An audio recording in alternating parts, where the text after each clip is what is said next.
This is VOA News. Reporting via remote, I'm Richard Green.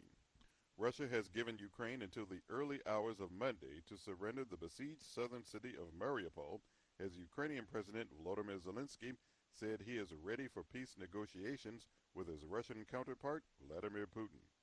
According to Russian state news agency RIA, Russia's defense ministry wants a response from Ukraine's military by 5 a.m. Moscow time. A statement by Colonel General Mikhail Mizintsev, the director of the Russian National Center for Defense Management, referred to Ukrainian troops as odious bandits. The ultimatum came hours after Zelensky told CNN in an interview broadcast Sunday that failure to reach a negotiated agreement with Russia would mean that this is a third world war. He also said if his country had been admitted into NATO earlier, the war would not have happened. Zelensky has called for comprehensive peace talks with Moscow that would restore Ukraine's territorial integrity and provide justice for the country. Russia's lead negotiator has said in recent days the sides have moved closer to an agreement on the issue of Ukraine dropping its bid to join NATO and adopting neutral status. Earlier Sunday, President Zelensky made an emotional appeal to Israel for its help against Russia. In a video addressed to Israeli lawmakers Sunday, President Zelensky compared the invasion to the actions of Nazi Germany during World War II. He accused President Putin of trying to carry out a final solution against Ukraine, using the Nazi term for his genocide of 6 million Jews during that period.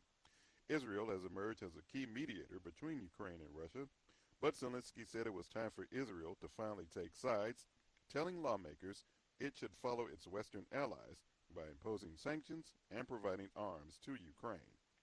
This is VOA News. The UN's nuclear watchdog says several staffers at the nuclear power plant in Chernobyl, who have been working non-stop since the plant was seized by Russian forces last month, have finally been relieved by other Ukrainian staffers. The International Atomic Energy Agency said the situation had posed a growing threat to safety as the workers were exhausted and working under extreme pressure. The now-defunct power plant that was the site of the world's worst nuclear accident in 1986. U.S. President Joe Biden is traveling to Europe this week for emergency meetings on Ukraine, but White House Press Secretary Jen Psaki said in a tweet that Biden has no plans to visit Ukraine itself. Psaki said the trip will be focused on continuing to rally the world in support of the Ukrainian people and against President Putin's invasion of Ukraine. Meanwhile, Yemen's Houthi rebels unleashed an intense barrage of drone and missile strikes on Saudi Arabia's critical energy facility Sunday, sparking a fire at one site and temporarily cutting oil production at another. AP's Karen Chamas has more. The attack focused mainly on key facilities such as natural gas and desalination plants, sparking a small fire at one site and temporarily cutting oil production at another. Not long after Aramco announced that the attacks would not impact oil supplies, the Saudi Energy Ministry did admit that a drone strike targeting one of its refining companies caused a temporary reduction in the refinery's production.